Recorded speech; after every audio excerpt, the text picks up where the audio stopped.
Uhayyikum bitahiyatil Islam, la tahiyata ala hadhihi tahiyyah. Assalamualaikum warahmatullahi wabarakatuh. Kami dari kelompok 11 akan mempresentasikan makalah kami chapter 13 yang berjudul Mutasi, Perbaikan DNA, dan Rekombinasi.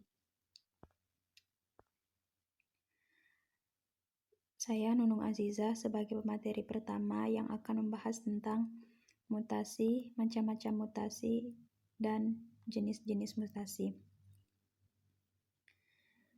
Langsung saja pengertian mutasi. Mutasi berasal dari bahasa Latin yaitu mutatus yang artinya adalah perubahan. Mutasi adalah perubahan yang terjadi pada bahan genetik DNA maupun RNA, baik pada taraf urutan gen yang disebut dengan mutasi titik maupun pada taraf kromosom. Mutasi pada tingkat kromosomal biasanya disebut dengan aberasi. Mutasi pada gen dapat mengarah pada munculnya alel baru yang menjadi dasar bagi kalangan pendukung evolusi mengenai munculnya variasi-variasi baru pada suatu spesies.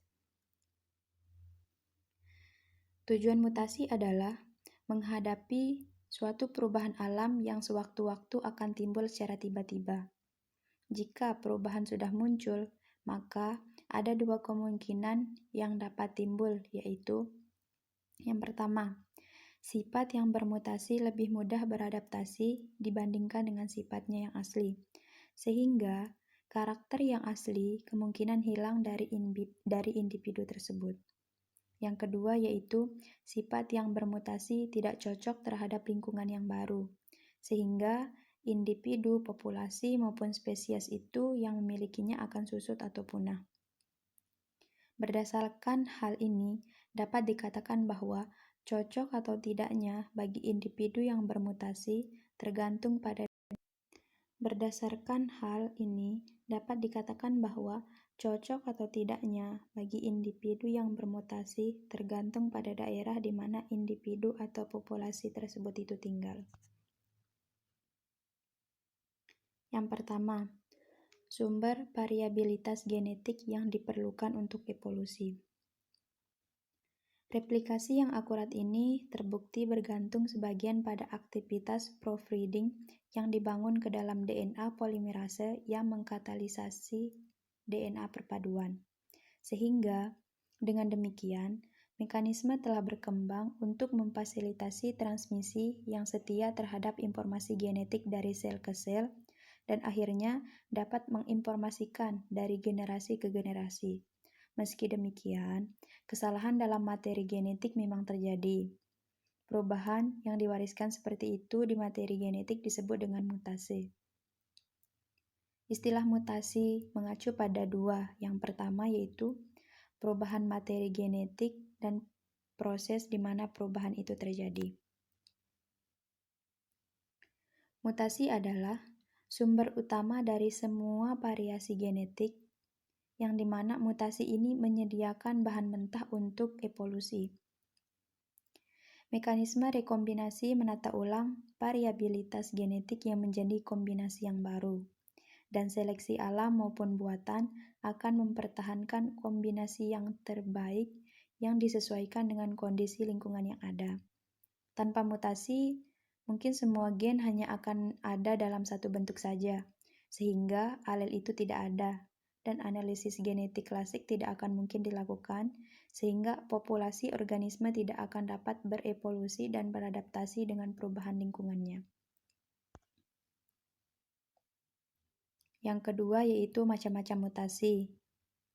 Yang pertama, berdasarkan sel yang bermutasi dapat dibedakan menjadi dua jenis. Yang pertama, mutasi somatik, dan yang kedua, mutasi gametik. Selanjutnya yaitu mutasi yang berdasarkan tempat terjadinya mutasi. Ada dua, yaitu mutasi besar dan mutasi kecil. Yang ketiga yaitu mutasi gen. Jenis-jenis mutasi gen ini ada tiga. Yang pertama, berdasarkan kejadiannya itu ada dua. Yang pertama spontan dan yang kedua induksi. Yang selanjutnya yaitu jenis mutasi yang berdasarkan jenis sel yang bermutasi. Ada dua, yaitu mutasi somatik dan mutasi gemetik. germinal. Yang selanjutnya yaitu berdasarkan perubahan kode genetiknya. Yang pertama, mutasi salah arti, yang kedua mutasi diam, yang ketiga mutasi tanpa arti, dan yang terakhir yaitu mutasi pergeseran kerangka atau perubahan rangka baca. Yang keempat yaitu mutasi pada kromosom. Istilah mutasi ini pada umumnya digunakan untuk perubahan gen, sedangkan pada perubahan kromosom yang dapat diamati ini dikenal sebagai variasi kromosom atau abrasi. Mutasi kromosom sering juga disebut dengan mutasi besar atau gross mutation atau abrasi kromosom, yaitu suatu perubahan jumlah kromosom dan struktur atau susunan gen dalam kromosom. Yang selanjutnya yaitu jenis-jenis mutasi pada kromosom yang terdapat pada sel gamet. Yang pertama yaitu mutasi autosomal. Mutasi autosomal ini adalah mutasi sel kelamin yang terjadi pada kromosom autosom, yang dimana mutasi jenis ini menghasilkan mutasi yang dominan dan mutasi yang resesif. Yang kedua yaitu mutasi tertaut kelamin. Mutasi tertaut kelamin ini adalah mutasi sel kelamin yang terjadi pada kromosom seks atau kromosom kelamin, yang berupa tertautnya beberapa gen dalam kromosom kelamin. Pada prinsipnya, mutasi pada kromosom itu digolongkan menjadi dua. Yang pertama, mutasi kromosom akibat perubahan jumlah kromosom. Mutasi kromosom yang terjadi karena perubahan jumlah kromosom atau ploid yang melibatkan kehilangan atau penambahan perangkat kromosom atau genom, yang disebut dengan euploid. Sedangkan yang hanya terjadi pada salah satu kromosom dari genom disebut dengan aneuploid. Yang kedua yaitu mutasi kromosom akibat perubahan struktur kromosom. Ada beberapa bagian yaitu delesi atau defisiensi, yang kedua duplikasi, yang selanjutnya translokasi, yang selanjutnya inversi, isokromosom, dan katenasi. Mungkin hanya ini yang dapat saya sampaikan, kurang dan lebihnya saya mohon maaf. Yang selanjutnya, pemateri terakhir dari Saudari Rila Sulistiawati yang akan melanjutkan materi tentang mutasi, perbaikan DNA, dan rekombinasi. Wassalamualaikum warahmatullahi wabarakatuh. Assalamualaikum warahmatullahi wabarakatuh. Saya akan menjelaskan materi mutasi, efek fenotipik. Efek mutasi pada fenotip berkisar dari perubahan kecil sehingga hanya dapat dideteksi dengan teknik genetik atau biokimia khusus. Gen adalah pasangan nukleotida yang biasanya mengkode polipeptida tertentu. Mutasi apapun terjadi dalam gen tertentu sehingga akan menghasilkan alel baru dari gen tersebut. Gen yang mengandung mutasi tanpa efek pada fenotip atau efek kecil yang dapat dikenali hanya dengan teknik khusus yang disebut isoalelase. Yang pertama, mutasi dengan efek fenotip. Biasanya merusak dan resesif. Sebagian besar mutasi yang telah diidentifikasi dan dipelajari oleh ahli genetika bersifat merusak dan resesif. Hasil ini diharapkan jika kita mempertimbangkan apa diketahui tentang kontrol genetik dari metabolisme dan tekniknya tersedia untuk mengidentifikasi mutasi. Pemblokiran ini terjadi karena perubahan pada urutan pasangan basa gen sering menyebabkan perubahan pada amino urutan asam polipeptida yang dapat menyebabkan produk non-fungsional atau tidak berfungsi. Memang ini adalah efek mutasi yang paling umum diamati dengan mudah. Yang kedua, efek mutasi pada gen globin manusia. Hemoglobin manusia mutan memberikan ilustrasi yang baik tentang efek merusak mutasi. Banyak varian hemoglobin dewasa yang berbeda telah diidentifikasi pada populasi manusia, dan beberapa di antaranya memiliki efek fenotipik yang parah. Varian hemoglobin menyediakan ilustrasi yang sangat bagus tentang efek mutasi pada struktur dan fungsi produk gen, dan akhirnya pada fenotip individu yang terkena. Yang ketiga, mutasi pada manusia. Blok dalam jalur metabolik. Kontrol genetik dari jalur metabolisme di mana masing-masing langkah dalam jalur dikatalisis oleh enzim yang dikodekan oleh satu atau lebih gen. Pertama, kelainan bawaan pada jalur metabolisme fenilalanin tirosin untuk dipelajari manusia adalah alkaptonuria yang disebabkan oleh mutasi resesif autosom yang menonaktifkan enzim oksidasi asam homogentisik. Alkaptonuria memainkan peran penting dalam evaluasi konsep gen. Pertama, kelainan bawaan pada jalur metabolisme fenilalanin tirosin untuk dipelajari manusia adalah alkaptonuria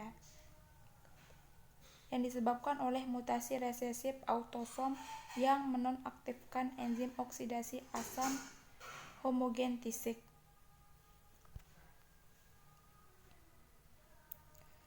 C. Menetapkan mutasi ke gen dengan uji komplementasi. Dengan munculnya konsep satu gen satu pasang polipep, para ilmuwan dapat mendefinisikan gen secara biokimia, tetapi mereka tidak memiliki alat genetik untuk digunakan dalam menentukan apakah dua mutasi berada pada gen yang sama atau berbeda. Ketika Edward Lewis mengembangkan uji komplementasi untuk alelisme fungsional, mutasi harus diuji secara berpasangan dengan menentukan fenotip heterozigot trans. Artinya, heterozigot trans harus dibangun untuk setiap pasangan mutasi dan diperiksa untuk menentukan apakah mereka memiliki fenotip mutan atau yang tipe liar. Idealnya, tes CIS dilakukan dengan membangun CIS heterozigot dengan setiap pasangan mutasi yang sedang dipelajari dan menentukan apakah heterozigot memiliki fenotip mutan atau tipe liar. D. Screening bahan kimia untuk mutagenisitas. Agen mutagenik juga merupakan karsinogen, yang artinya mereka menyebabkan kanker. Satu karakteristik yang sama dari ratusan jenis kanker adalah bahwa sel-sel ganas terus membelah setelah pembelahan sel berhenti pada sel normal. Tentu saja pembelahan sel seperti semua proses biologis lainnya berada di bawah kendali genetik. Gen tertentu menyandikan produk yang mengatur pembelahan sel sebagai respon terhadap sinyal intraseluler, antar sel, dan lingkungan. Ketika gen ini bermutasi ke keadaan non-fungsional, terkadang terjadi pembelahan sel yang tidak terkendali. E. Mekanisme perbaikan DNA. Banyaknya mekanisme perbaikan yang telah berkembang dalam organisme mulai dari bakteri hingga manusia mendokumentasikan pentingnya menjaga mutasi pada tingkat yang dapat ditoleransi. Misalnya, sel E. coli memiliki 5 mekanisme yang dikarakterisasi dengan baik untuk memperbaiki cacat pada DNA. Yang pertama, perbaikan atau fotoreaktivasi yang bergantung pada cahaya. Yang kedua, perbaikan eksisi. Yang ketiga, perbaikan yang tidak sesuai. Yang keempat, perbaikan pasca replikasi. Dan yang kelima, sistem perbaikan rawan kesalahan atau responsor. Selanjutnya, yang F. Mekanisme rekombinasi DNA, pemutusan dan penggabungan molekul DNA. Banyak bukti yang menunjukkan bahwa rekombinasi homolog terjadi oleh lebih dari satu mekanisme, mungkin oleh beberapa mekanisme yang berbeda. Dalam S. cerevisiae, ujung molekul DNA yang dihasilkan oleh putus untai ganda bersifat sangat rekombinogenik. Fakta ini dan bukti lain menunjukkan bahwa rekombinasi dalam ragi sering melibatkan putus untai ganda di salah satu heliks ganda induk. Sekian yang dapat saya sampaikan, kurang lebihnya mohon dimaafkan. Wassalamualaikum warahmatullahi wabarakatuh.